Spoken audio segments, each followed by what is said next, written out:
People can define their childhood from events that occurred in popular culture.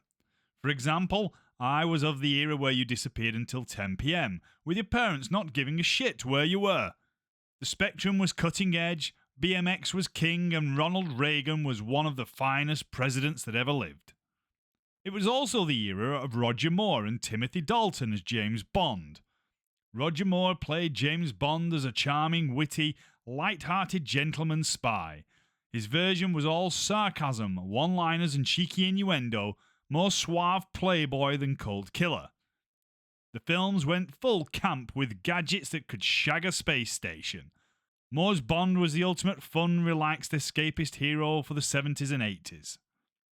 Timothy Dalton brought a darker, more serious and intense interpretation, closer to Ian Fleming's original novels. His Bond was brooding, ruthless and emotionally constipated. A proper hardened professional who'd kill you without blinking. He restored balls and danger to the character. Pierce Brosnan brought a sleek, charismatic and effortlessly cool James Bond back to the screen after a 6-year break. His version mixed Moore's charm with a harder, more athletic edge.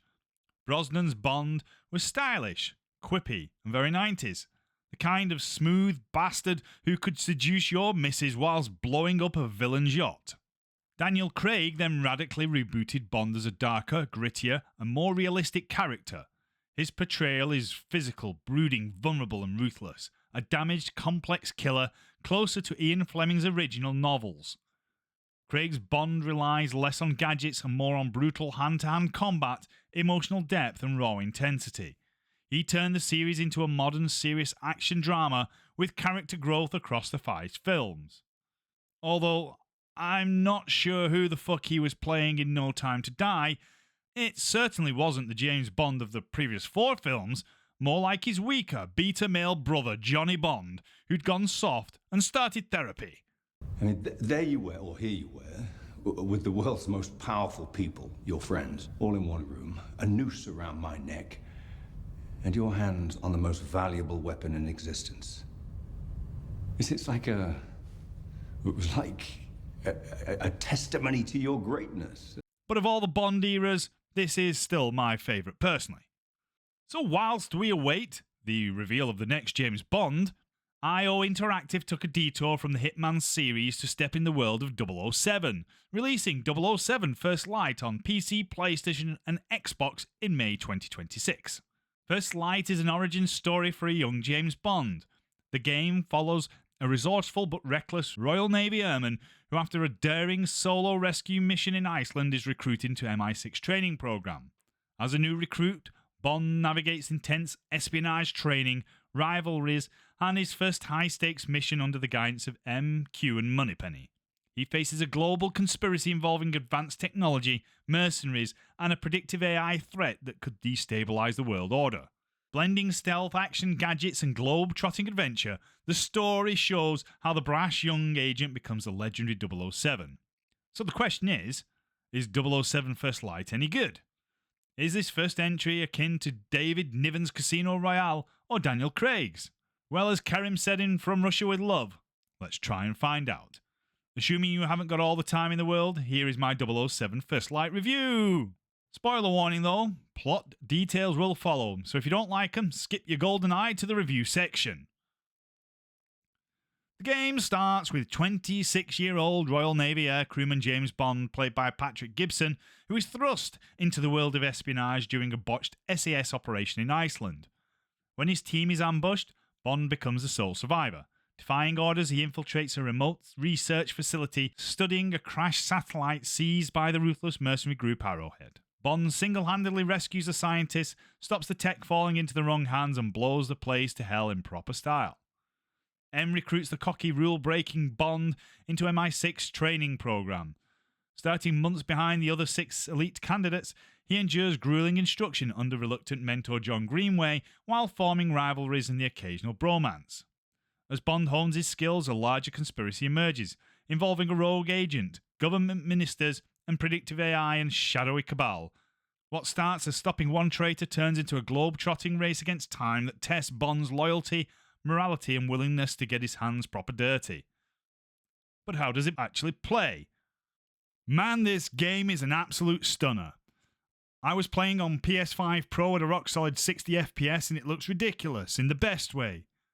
The base PS5 gives you the usual performance or quality modes, so you can pick your poison, prettier or smoother. Every location feels handcrafted and dripping with atmosphere. Vietnam's sun-drenched paradise resort practically glows, with that turquoise sea rippling in the distance like it's flirting with you.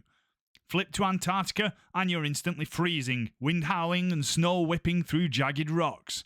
MI6 HQ is all polished marble, bouncing golden sunlight through massive windows, while London's grimy streets feel properly lived in, packed with NPCs that actually make the city buzz. No lazy copy-paste here, every place has its own distinct swagger.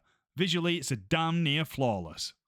The narrative is a proper Bond roller coaster. Starts as an origin story, slides into betrayal, then explodes into full-blown conspiracy.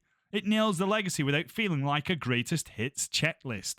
The cast is stacked with memorable weirdos and straight-laced legends alike. Munro, Greenway, and the whole crew are brought to life with top-tier animation and voice acting. Put it all together, and you've got a Bond game that genuinely belongs in the universe. No awkward guest appearance vibes. The thing cherry-picks the best bits from every era and makes it work. You get brutal Daniel Craig-style hand-to-hand beatdowns, campy Roger Moore gadgets, ridiculous car chases, physics-defying stunts, gorgeous women, and grown-worthy one-liners delivered with perfect timing. Tell me you're not checking out. I'm being upgraded, actually. Of course you are. You must be important.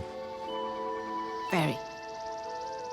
The Emperor Villa will be ready shortly. Please make yourself comfortable while you wait. Oh, I'll do that, thank you. I didn't catch your name. I didn't give it. Attractive mystery woman 1, St. John Smythe. Nil. Eyes on the ledger, James. Right, yeah. Ledger. On it. Even the opening is pure 007 catnip. It builds like a proper intro, then slams into Lana Del Rey's epic theme and that classic credit sequence. If you've seen it in a movie, it's probably referenced here somewhere.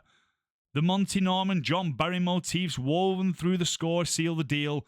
This is a game made by people who clearly love Bond as much as we do.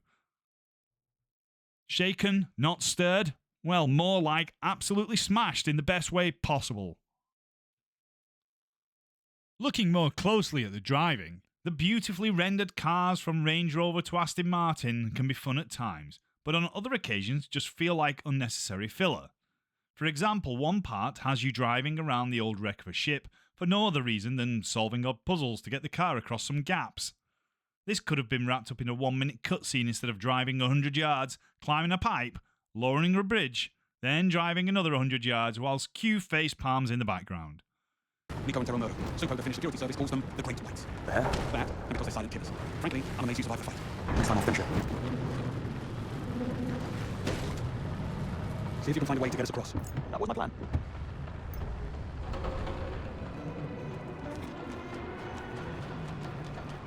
Car chases, though, are proper fun, even if they're very on rails with predefined roadways so the story beats hit on cue.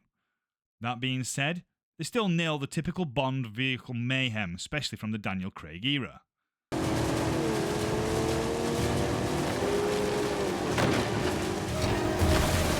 right. Careful.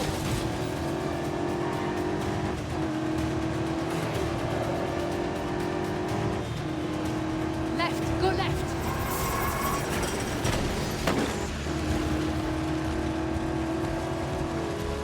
Brace! There he is.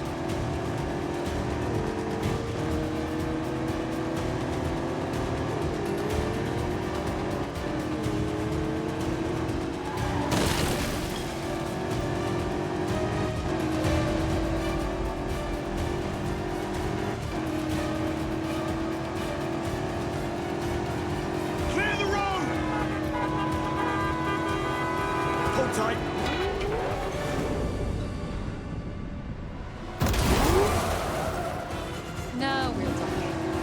Combat can be a little frustrating at times as there's no lock-on function, meaning you'll throw wild swings at the wall more often than the henchman.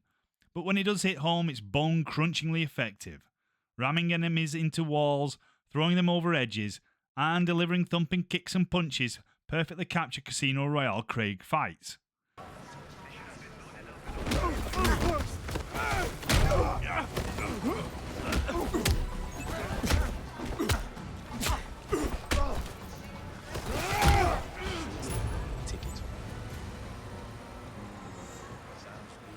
You can quickly get surrounded, which reminds you that blasé combat is a fast track to a license to die. Moving.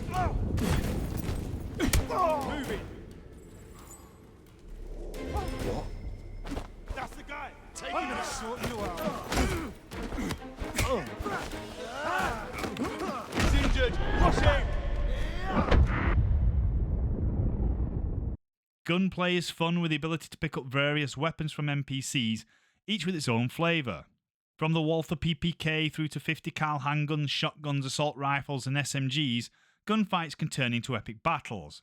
The environment splinters and shatters nicely.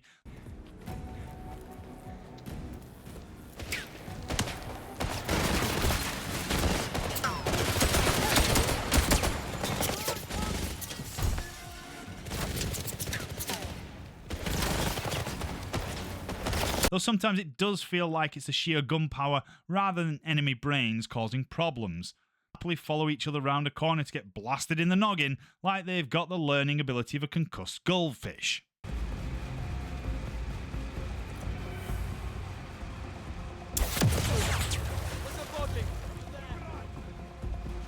Moving now.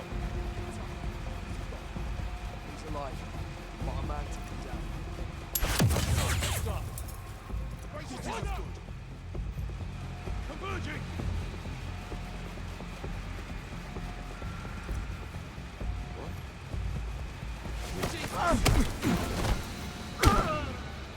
Got you. He's relocating. The game primarily wants you to focus on stealth. Using gadgets in the environment can turn situations into your advantage. But again, enemy brainpower is lacking. You can't hide bodies, so you have to leave them where they fell. Other NPCs will stumble across 2 or 3 corpses, do a quick confused lap, then casually wander off like nothing happened. If you're caught, you enter an alert phase where you need to clear out close enemies to regain control.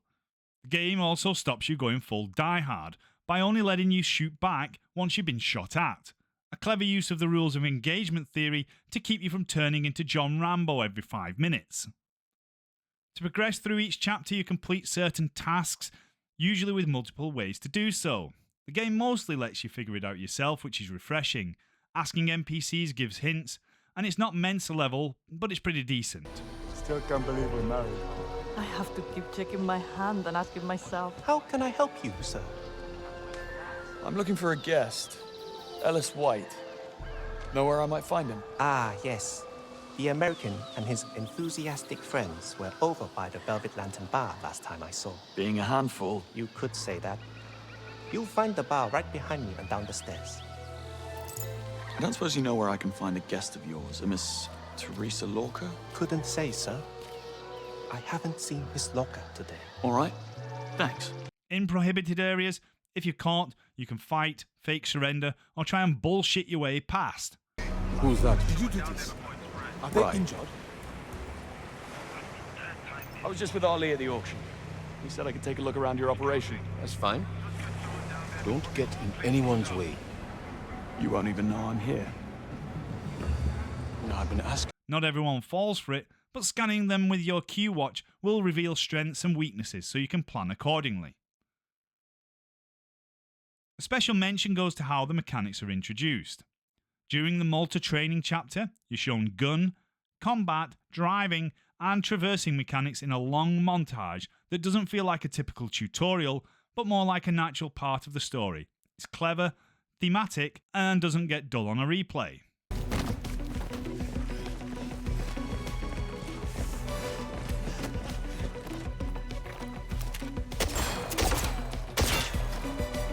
Top that.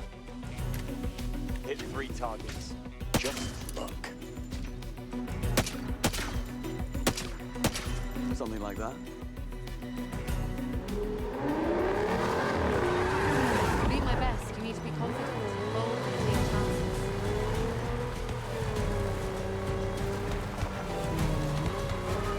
My final verdict? Well, I had a blast playing through it, finishing the main story in just over a week with very little feeling like a chore. Some late game sections with android NPCs chasing you though while you squash them with a wrecking ball felt a bit much.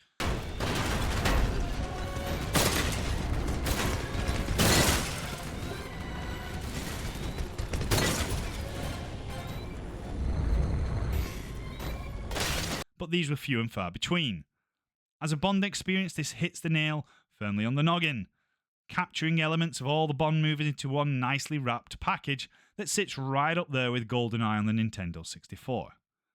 The game takes around 15 to 20 hours, with collectibles and tax sim challenges where you can replay scenarios with different gear and outfits, adding serious replay value. Developers have even hinted at future expansions. So imagine, for example, if you could stealth your way through Casino Royale as Daniel Craig. Yes, please. If you're a Hitman veteran, you might find the mechanics a slight step down in complexity, but the narrative and sheer Bondness more than make up for it. As a basis for a franchise, this is solid gold. So yes, I easily rate this game fun. So I'll wrap this review up before you run out of patience. Whether you're a die-hard fan who's been waiting since the credits rolled on No Time to Die, or just someone looking for a license to kill or some spare evenings, 007 First Light delivers. It's got more gadgets than Q on a bender, more one-liners than Moore in his prime, and enough globe-trotting carnage to make even Blofeld jealous. IO Interactive didn't just make a game, they threw the whole damn martini shaker at the wall and somehow made it stick. For England, James,